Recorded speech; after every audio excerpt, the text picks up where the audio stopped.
पति की मृत्यु के बाद घर के खर्चे की पूरी जिम्मेदारी मुझ पर पड़ चुकी थी। बस एक घर यही पति का अपना था, जहां मैं बच्चों के साथ रहती। मैं बहुत ही पढ़ी लिखी थी, इसलिए शादी से पहले भी जॉब करती थी, इसीलिए बहुत जल्द नौकरी तो मुझे मिल गई थी। लेकिन परेशानी यह थी कि मेरे बच्चे बहुत ही छोटे थे। मेरा बड़ा बेटा 4 साल का था और छोटी बेटी तो बस 8 ही महीने की थी।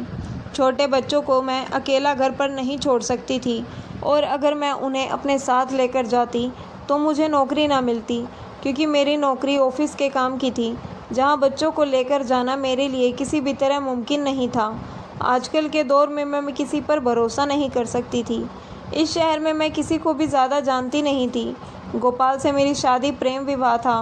मैंने अपने माँ बाप से झगड़ा करके गोपाल से शादी की थी, इसलिए मेरे माँ बाप ने कह दिया था कि अब हमें अपनी शक्ल भी मत दिखाना। मैं वहाँ नहीं जा सकती थी और गोपाल का कोई था नहीं। मैं बिल्कुल बेसहारा सी हो गई थी। कुछ दिन मैं यही सोचती रही कि मैं इस मामले का क्या हल निकालूं। मैंने अपनी पड़ोसन से बात की, जो मेरी दोस्त थी, लेकिन उसकी कोई औलाद नहीं थी। वह भी ऑफिस में ही जॉब करती थी। उसी ने मेरी नौकरी अपने ऑफिस में लगवाई थी। मैंने उससे कहा कि मैं बच्चों का क्या करूं, तो वह कहने लगी कि एक ऐसे 14 साल के किन्नर बच्चे को जानती हूं जो बच्चों को संभालने का काम करता है। मैंने यह भी सुना है कि वह भरोसे करने के लायक है। तुम कहो तो मैं उससे कह देती हूँ। किन्नर का नाम सुनकर मैं कुछ हैरानी का शिकार हुई थी। मैंने कहा कि एक किन्नर कैसे मेरे बच्चों की परवरिश कर सकता है? तुम जानती हो कि यह कुछ सालों की बात नहीं है। जब तक बच्चे अपने पैरों पर खड़े नहीं हो जाते, मुझे तो नौकरी करनी है। और तुम तो जानती हो कि किन्नर किस तरह के होते हैं। मैं अब तक गली मोहल्ले और शादियों में नाचने वाले किन्नर ही देखे थे, और जैसे उनकी चाल ढाल होती है, जाहिर है मेरे बच्चे अगर उनसे पर्व में, तो यह सुनकर ही सुन हो गई थी। मैंने कहा, ना बाबा ना, मैं किसी भी किन्नर को अपने बच्चे हवाले नहीं कर सकती। मेरी सहेली कहने लगी कि एक बार तुम उससे मिल तो लो, तुम्हारी सोच बदल जाएगी। मैंने ऐसा ही किया। मैंने कहा कि ठीक है, तुम उसे बुला लो, मैं उसे देखती हूँ। अगर वह वैसे ही लगा जैसे मैं कि गली मोहल्ले की घूमते हैं, तो मैं बिल्कुल भी अपने बच्चों की परवरिश की जिम्मेदारी उसे नहीं दूंगी, फिर कुछ और सोचूंगी। मेरी सहेली हंसने लगी, कहने लगी, तुम उससे मिलोगी तो हैरान रह जाओगी। फिर ऐसा ही हुआ। जब मैंने उसे देखा तो मैं सच में यकीन ही नहीं कर पा रही थी कि यह वाकई ही कोई किन्नर है। उसने जानना लाइट कलर की शलवार कमीज पहन रखी थी, सिर पर दुपट्टा भी अच्छी तरीके से ले रखा था। उसका चेहरा बिल्कुल मेकअप से साफ था, बिल्कुल सादगी में था, और चेहरे का नाक नक्श और बनावट बिल्कुल लड़कियों जैसी थी। और उसकी बात करने का अंदाज़ा इतना धीमा था। सबसे बड़ी बात कि वह बहुत कम पैसों पर मेरे बच्चों की जिम्मेदारी लेने को तैयार था। इसके अलावा घर का खाना बनाना और साफ़ सफाई हर चीज़ वह जानता था। 14 साल की उम्र में भी ऐसे बात करता था जैसे कोई बड़ी उम्र का समझदार व्यक्ति करता है। मैंने कहा कि अगर मुझे उसका काम पसंद आया तो मैं उसकी सैलरी और बढ़ा दूंगी। इस पर मैंने उसके चेहरे पर खुशी की एक लहर देखी थी। वह कहने लगा, यह तो आपकी मुझ पर मेहरबानी होगी। अगर आप मेरे साथ पैसे के मामले में ऐसे ही करेंगी तो फिर मैं भी जी जान लगा दूंगा। मुझे वह किन्नर हर तरफ से ठीक लग रहा था। जहाँ मेरी नौकरी लगी थी वहाँ मेरी सैलरी अच्छी खासी थी, इसीलिए मैं चाहती थी कि मेरे बच्चों का ख्याल भी अच्छे तरीके से रखा जाए। जब उसने यह बताया कि उसकी पढ़ाई भी 10वीं तक है, तो मैं यह सुनकर हैरानी से उसे देख रही थी। कहने लगा, मैं पढ़ा लिखा हूँ, आपके बड़े बच्चे को पढ़ाना भी सिखा दूंगा। मेरी तो बहुत सी परेशानी उसने एक पल में ही हल कर दी थी। मैंने कहा कि फ़िलहाल मैं तुम पर ज़्यादा भरोसा नहीं कर सकती, इसलिए तुम्हें घर के अंदर लॉक करके ही जाऊँगी। मेरी बात पर वह मुस्कुराने लगा, कहने लगा, जैसे आपकी मर्ज़ी। मैं घर की ज़रूरत का हर सामान घर पर रख चुकी थी, इसीलिए घर पर ताला लगाया और बाहर चली गई। मैं फ्लैट में रहती थी, इसीलिए मैं दरवाजे के अलावा घर से बाहर निकलना नामुमकिन सी बात थी।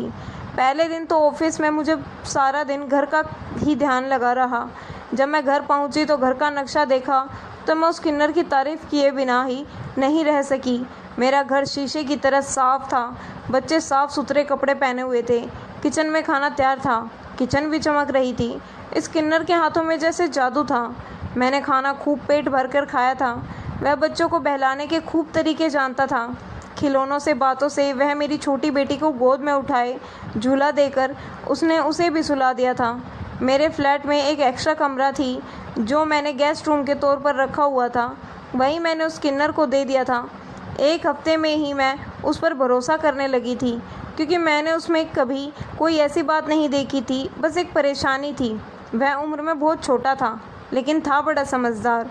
मुझे ऑफिस में अपने काम से अपने बॉस का दिल जीतना था, क्योंकि उसने कहा था कि 6 महीने में अगर उसे मेरी परफॉर्मेंस अच्छी लगी तो वह मेरी सैलरी भी बढ़ा देगा। इसीलिए मैं जी जान से ऑफिस का काम कर रही थी। घर आकर भी मैं खाना खाती और लैपटॉप पर लेकर बैठ जाती। आज भी मैं हॉल में ही लैपटॉप पर काम में बिजी थी कि जब सामने टेबल पर एक कॉफ़ी का कप रखने की आवाज़ पर मैं चौंकी थी। जैसे ही मैंने नज़र उठाकर देखा तो सामने वह किन्नर खड़ा था। उस वक्त उसने ढीला ढाला मर्दाना कुर्ता पजामा सा पहना हुआ था। इस वक्त मैं दिमागी तौर पर थकी हुई थी। मुझे वाकई में उस वक्त कॉफ़ी की इच्छा थी। अब मैं सोच ही रही थी कि थोड़ा सा काम और करके अपने लिए कॉफ़ी बनाऊंगी। बहुत धन्यवाद, मुझे इस वक्त कॉफ़ी की ही ज़रूरत थी। मेरी बात सुनकर वह मुस्कुराने लगा और ज़मीन पर बैठ गया। कहने लगा, मुझे पता है, जब दिमागी काम करे तो कॉफ़ी की ज़रूरत महसूस होती है। मैंने कहा, तुमने अपने लिए नहीं बनाई? तभी वह कहने लगा, नहीं मैडम जी, मुझे ऐसे अमीरों वाले शौक़ नहीं हैं। मैंने जब उसे ज़मीन पर बैठा देखा तो मैंने कहा कि तुम ऊपर आकर बैठ जाओ, मुझे बहुत बुरा लगता है, तुम जन पर मत बैठो करो। वह कहने लगा, आपको एक बात बताऊं? मैंने कहा, क्या? मैं साथ साथ में कॉफ़ी की चुस्कियाँ भी ले रही थी। उसने बहुत जायकेदार खाने बनाए थे और कॉफ़ी भी उसने बहुत ही अच्छी बनाई थी। कॉफ़ी पीकर मुझे बहुत ही सुकून मिल रहा था। वह कहने लगा, मैडम जी, हर एक को उसकी औकात में रखा करें ताकि वह आपके सिर पर न चढ़े। मैं उसकी बात समझी नहीं थी। मैंने कहा, इस बात का क्या मतलब है? तभी वह कहने लगा, नौकर को नौकर की हद में ही रहने दिया करें और मैं अपनी औकात बहुत अच्छे तरीके से जानता हूँ। इस तरह की बातें से उसने मेरे दिल में अपना एक अलग ही स्थान बना रखा दिया था। एक बार वह हुआ जो मैं सोच भी नहीं सकती थी। आज मेरे ऑफिस में बॉस की शादी के चलते आधे दिन की छुट्टी हो गई थी, इसलिए मैंने सोचा कि आज उस किन्नर को और बच्चों को रेस्टोरेंट में खाना खिलाने के लिए ले जाऊं। उनके साथ वक्त गुजारेंगे। काफ़ी दिन हो गए थे। अपने ऑफिस के चक्कर में मैंने बच्चों को तो बिल्कुल ही नज़रअंदाज ही करके रख दिया था, लेकिन मुझे क्या पता था कि मैं घर जाऊंगी तो मेरे होश उड़ जाएंगे। जैसे ही मैं घर पहुंची और मैंने डोर बेल बजाई, लेकिन दरवाज़ा नहीं खुला। मैं 5 मिनट, 10 मिनट, 15 मिनट तक बाहर खड़ी रही और बार बार दरवाजे की घंटी बजती रही, लेकिन कोई भी दरवाज़ा खोलने नहीं आया था। पहली बार ऐसा हुआ था। वैसे तो वह किन्नर मेरी एक घंटी पर ही दरवाज़ा खोल देता था। अब तो मेरा जी घबराने लगा। मुझे अपना यह फ़ैसला एकदम बहुत ही गलत लगा कि मैंने ताला लगाना छोड़ दिया था। मुझे ताला लगा कर ही जाना चाहिए था। मैंने क्यों उसे खुली छूट दे दी थी? एक के बाद एक मेरे दिल में बहुत ही बुरे ख्याल आने लगे थे। मेरा दिल बुरी तरह से घबराने लगा था। मैंने अब दरवाज़ा पीटना शुरू कर दिया। मैंने कहा, दरवाज़ा खोलो, लेकिन दरवाज़ा नहीं खुला। जैसे जैसे वक्त गुजर रहा था मेरी तो जान निकलने लगी। मैंने बराबर वाले फ्लैट्स का दरवाज़ा खटखटाया तो मेरी पड़ोसन ने दरवाज़ा खोला। मैंने उससे उस किन्नर के बारे में पूछा। तभी वह कहने लगी कि 1 घंटा पहले मैंने उसे तुम्हारे बच्चों को बाहर ले जाते हुए देखा था। यह सुनकर तो मेरी जान ही निकल गई। मैंने कहा, तुम्हें पता है कि वह उसे कहाँ लेकर गया है? मेरी आंखों से आंसू बहने लगे थे। तभी वह कहने लगी, मुझे क्या पता, मैंने तो उसे बच्चों को पकड़े सीढ़ियों से उतरते हुए देखा था। अब बाहर वह कहाँ गया है, कहाँ नहीं, मैं नहीं जानती। फ़ौरन से सीढ़ियाँ उतरी, बाहर चौकीदार से पूछा। तभी वह कहने लगा, हाँ, मैंने उसे मेन गेट से बाहर जाते ही देखा था, लेकिन उसके बाद मुझे नहीं पता कि वह कहाँ गया। मेरी आंखों से लगातार आंसू बहने लगे थे। मेरी पूरी दुनिया मेरे बच्चे थे और वह इतने छोटे थे कि खुद से घर भी नहीं आ सकते थे, मुझे कुछ बता नहीं सकते थे। मैं तो रोने लगी थी। मेरी ज़िंदगी ही मेरे बच्चों पर निर्भर थी। मैं दीवानों की तरह सड़कों पर इधर उधर घूम रही थी। कभी दाएं तरफ जाती तो कभी बाएं तरफ जाती, कभी किसी से पूछती तो कभी किसी से क्या। मेरे बच्चों को किसी ने देखा? सब लोग मुझे हैरत से देख रहे थे। बच्चों को ढूंढने के चक्कर में मैं काफ़ी दूर तक निकल आई थी और अब तो शाम भी हो चुकी थी और अंधेरा छा गया था।